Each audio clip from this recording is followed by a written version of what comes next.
যুদ্ধের আবহে নির্মিত সিনেমা নিয়ে দর্শকের আগ্রহ ব্যাপক। যুগে যুগে বিশ্বজুড়ে সংগঠিত অনেক যুদ্ধের কথাই পর্দায় উঠে এসেছে বারবার। তবে আলোচিত আফগানিস্তান সংকট নিয়ে সেভাবে কথা বলেননি কোনো নির্মাতা। এবার তালেবানদের দখলের পর আফগানিস্তানের চিত্র উঠে আসবে থ্রিলার সিনেমা 13 ডে 13 নাইটসে। সম্প্রতি মুক্তি পেয়েছে এই সিনেমার টিজার।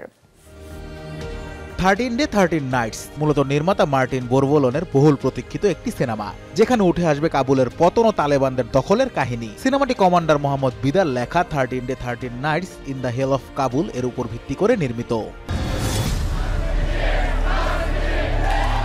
এর আগেও নির্মাতা মার্টিন বোরবোলন দুঃসাহসিক adventure the three Musketeers cinema দিয়ে বেশ প্রশংসা কুড়ান। এমনকি ফ্রান্স বক্স অফিসেও ব্যাপক সাড়া ফেলে সিনেমাটি, যেটি যৌথভাবে প্রযোজনা করে পাথেও চ্যাপ্টার 2।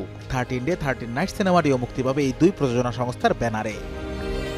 একজন পরিচালক হিসেবে আমি এমন প্রজেক্টগুলির দিকেই আকৃষ্ট হই যেখানে গল্পের বিশালতা রয়েছে, বড় পর্দার জন্য উপযুক্ত ও আবেগপ্রবণ কাহিনী রয়েছে, সেই সাথে আছে ঘটনার সত্যতা।